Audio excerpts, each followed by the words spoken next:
Hi guys, so ayan na nga at naisipan kong gumawa ng atsara guys.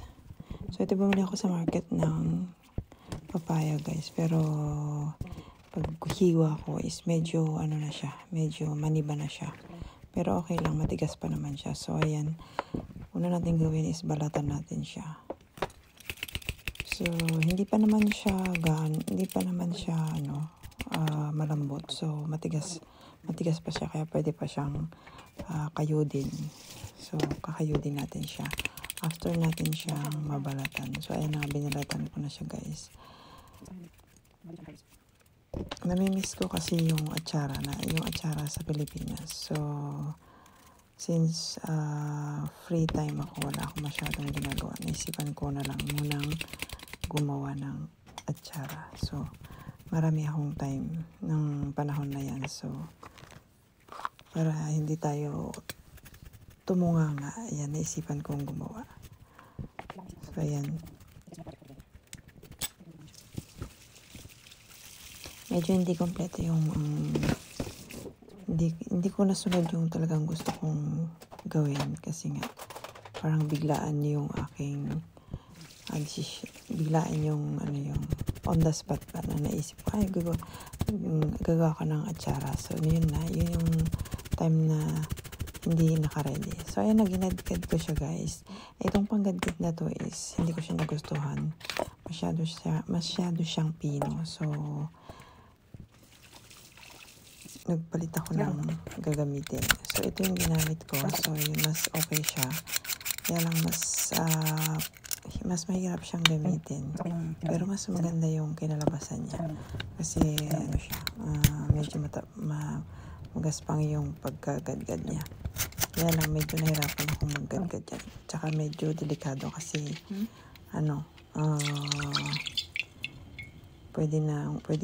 pwedeng masugatan yung kamay pagka hindi maingat. So ito na guys, matapos kong gadgadin ay magagawa tayo ng ating liquid mixture. So meron ko itong laurel, paminta, and ang pinaka-importante kasi ang luyang dilaw. So pakuluin natin yung isang litro. Hindi siya mga isang bote, mga 500 ml na suka, and then asukal, and then asin. So ayan guys, i-dissolve natin yung asin at saka asukal doon sa kumukulong suka, and then i-add na natin yung iba pang ingredients ng paminta and luyang dilaw tsaka yung laurel. So ito naman ngayon ginawa ko guys is nilagyan ko ng asin, nilamas ko ng asin yung ating papaya para yung excess na water niya is matanggal. So ilamas lang natin siya sa asin. Huwag namang masyadong marami, yung katamtaman lang para hindi naman umalat yung ating papaya. So ayan, halo-haloin lang natin siya. Tapos iwanan natin siya mga 10 minutes. And then ayan na nga guys, after 10 minutes guys is nag-boil ako ng water. Hindi ko na siya na-video kasi hindi pala naka-on ang aking camera. So ayan, hindi ko na siya na-videoan. So nag-boil ako ng water guys, and then i-blanch ko yung ating papaya. So ayan, na-blanch ko na siya, and then sunod kong ginawa is pinigaan ko siya guys. So ito na yun, napigaan ko na siya. So ayan siya, pinigaan natin. And then pag napigaan natin, pwede na natin ilagay yung ating liquid mixture.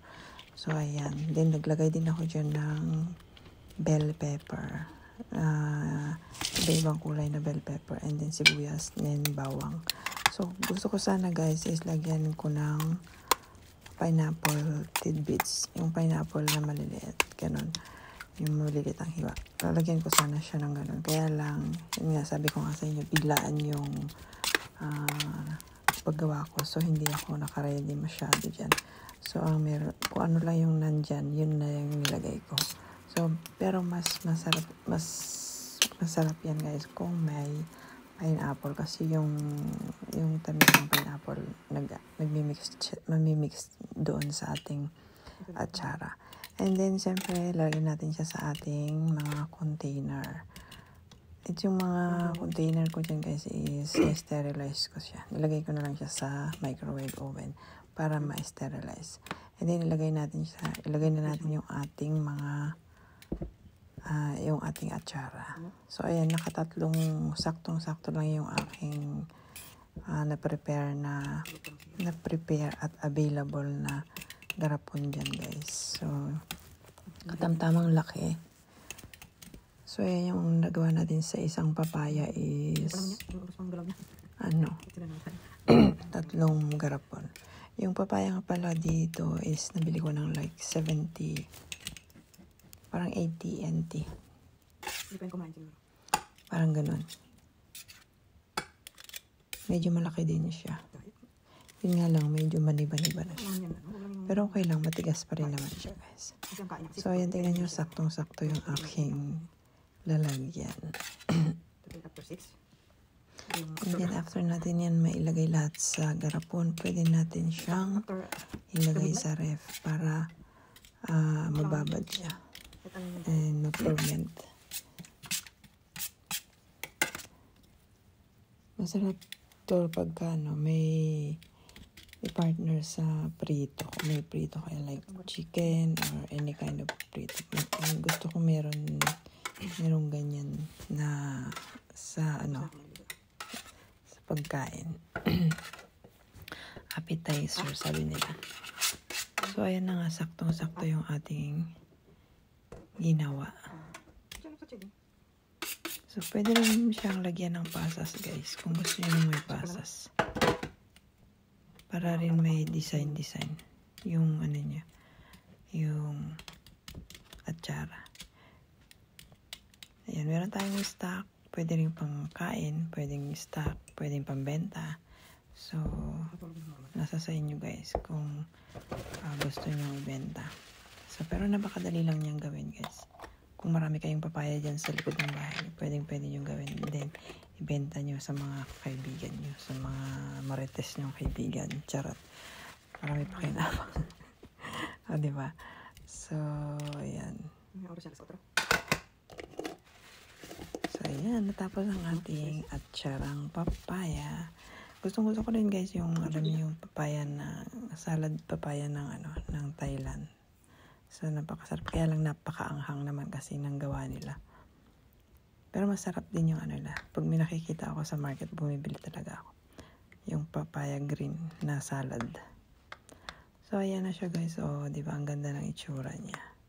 Pag may luyang dilaw kayo guys, maganda yung nagiging kinakalabasan kasi meron siyang natural color. At yun na nga guys ang for today's video. Thank you for watching.